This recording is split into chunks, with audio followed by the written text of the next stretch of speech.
When an orphan boy inherited a quiet mango orchard, he thought he had finally found a home, until the mangoes started dropping secret messages at midnight. Before we begin, become part of our YouTube family by hitting the subscribe button. If you enjoy stories like this, make sure to like the video and drop a comment below telling me where you're watching from and what time it is in your country. All right, now get comfortable, because this story is about to begin. The day Arif turned 18 began like any other day at the old orphanage. The building stood at the edge of a dusty road, its cracked walls faded from years of sun and rain. Inside, the rooms were quiet, except for the sound of children talking and the distant clatter of dishes from the kitchen. Arif had lived there for as long as he could remember. He didn't remember his parents. He didn't remember where he came from. The only thing he knew was the orphanage, the small bed near the window, and the mango tree in the yard where he used to sit when he wanted to be alone. That morning, the director of the orphanage, Mr. Karim, called Arif into his office. The office smelled like old paper and dust. Arif stood quietly in front of the wooden desk while Mr. Karim looked at him with a serious face. "Arif," he said slowly, "you are 18 now." Arif nodded. In the orphanage, everyone knew what that meant. Children could stay only until they turned 18. After that, they had to leave and start their own lives. Mr. Karim slid a small bag across the desk. "Your clothes are inside," he said, "and a little money. It's not much, but it should help you for a few days." Arif felt a heavy knot in his chest. "Is there anywhere I can go?" he asked quietly. Mr. Karim didn't answer immediately. Instead, he opened a drawer and pulled out an old envelope. The paper looked yellow and fragile, like it had been waiting a long time to be opened. "This was left for you," Mr. Karim said. Arif stared at it. "By who?" he asked. "Your parents." Arif's hands froze. No one had ever told him anything about his parents before. He slowly took the envelope. His fingers trembled as he opened it. Inside was a single letter written in neat handwriting. Arif read the words carefully. The letter explained that his parents had owned a mango orchard in a small village far away. If Arif was reading the letter, it meant he was finally old enough to take it. The orchard now belonged to him. Arif blinked several times. A mango orchard.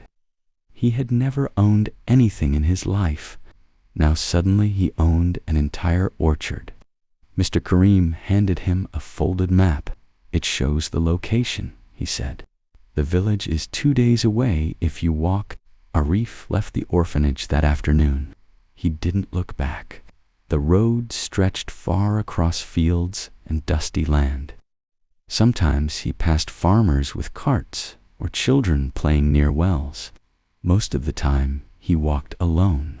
That night, he slept under a tree beside the road. The next morning, he continued walking. By the second evening, he finally saw the village marked on the map.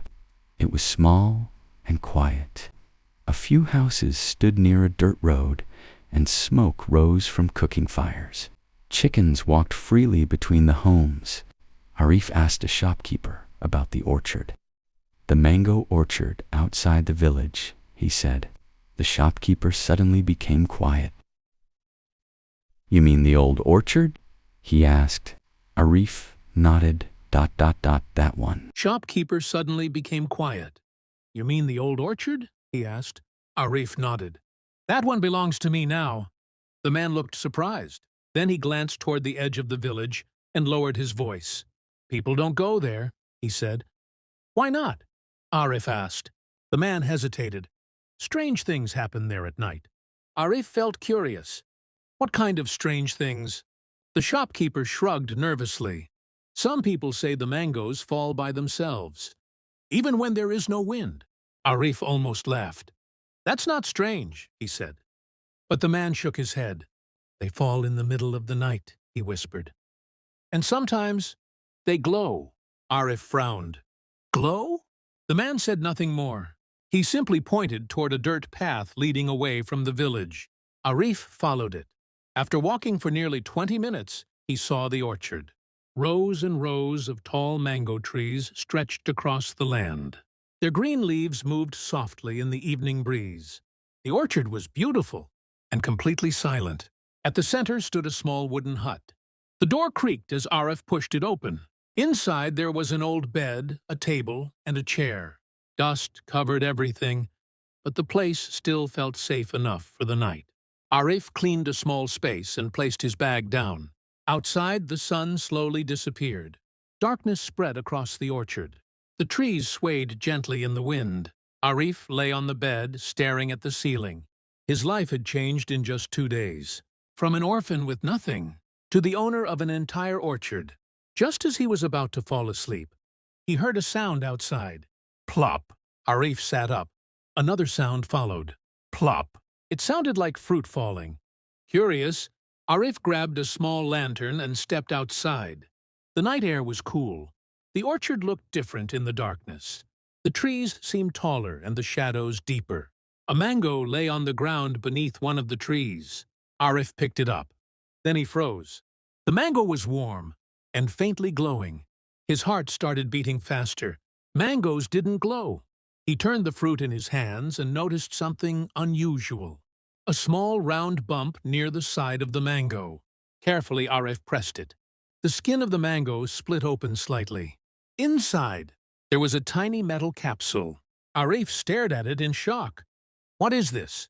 he whispered. Who would hide a metal capsule inside a mango? And why? Just then another mango fell nearby. Plop. Arif slowly turned toward the sound. The new mango rolled across the dirt. It was glowing too. And suddenly, Arif realized something even stranger. The tree above him had no wind moving its branches. Yet mangoes were falling, one by one, in the middle of the silent night. Arif picked up the second fruit carefully. His hands trembled. If every mango had a capsule inside, then someone had put them there. But who? And how? As he stared at the glowing fruit in the dark orchard, Arif felt a strange feeling grow in his chest. The orchard wasn't just a piece of land. It was hiding something important, something secret. And somehow, it had been waiting for him to arrive. The next morning, Arif sat at the wooden table inside the hut, staring at the tiny metal capsule he had found. Sunlight entered through the window and lit the dusty room, but Arif barely noticed it. All his attention was on the capsule. He turned it slowly in his fingers. It was small, smooth, and tightly sealed. There were no marks, no scratches, and no sign of who made it. Finally, he took a small knife and carefully opened it. The capsule clicked softly.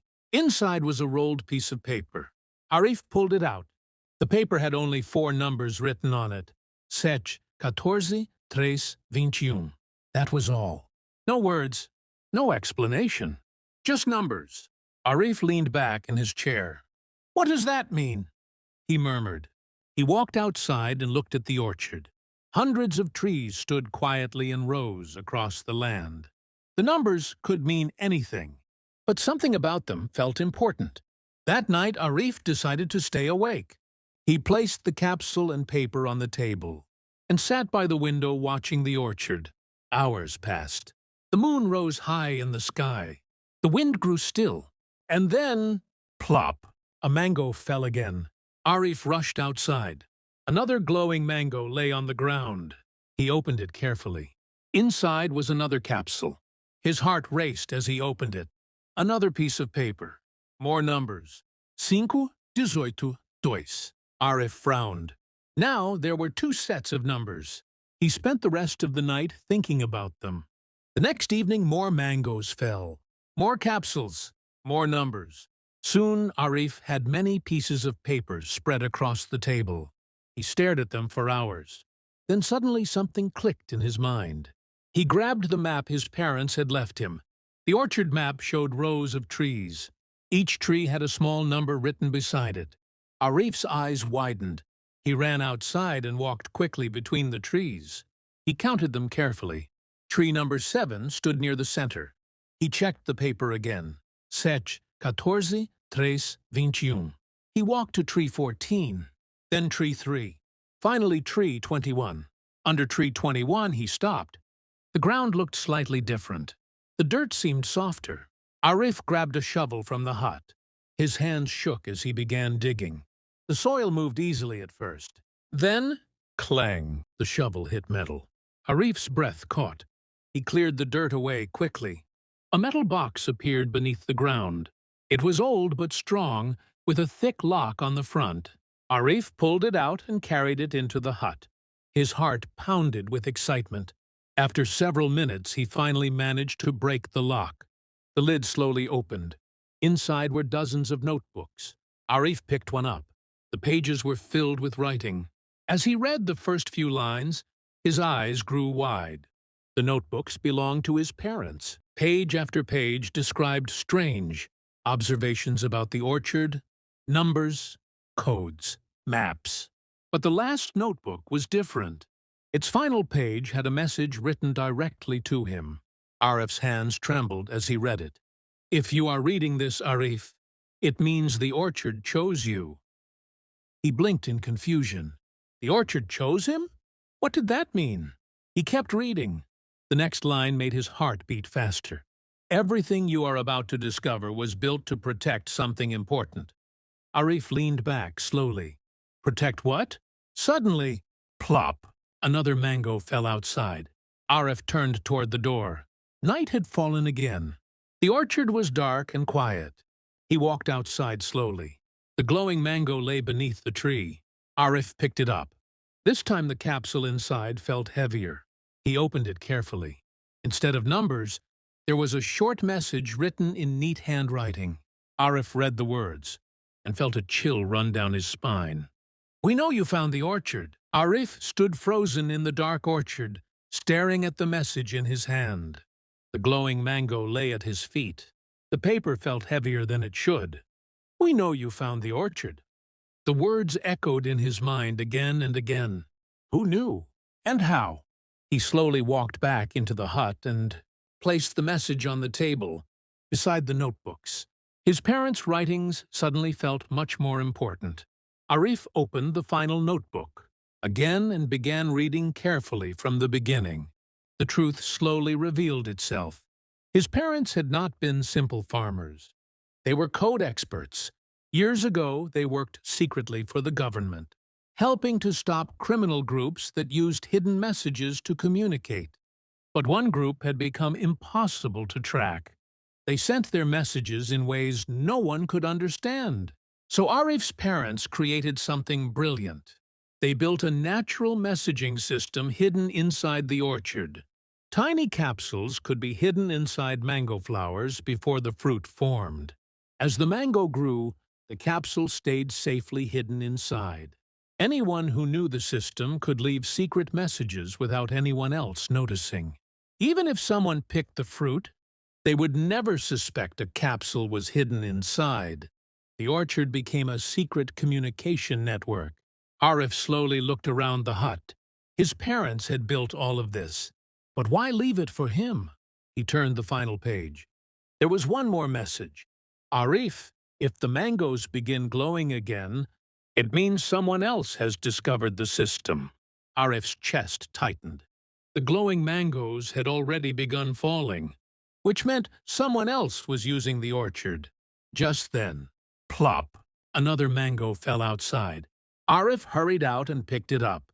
He opened the capsule. Inside was another message. Help us! We are hiding in your orchard. Arif's eyes widened. Someone was hiding here? He looked around the dark trees. The orchard stretched far in every direction. Hundreds of places where someone could hide. A branch moved softly in the distance. Arif held his breath. Was someone watching him? Another mango dropped suddenly beside him. Plop! He picked it up quickly and opened the capsule. The message inside made his heart pound even faster. Don't trust the village.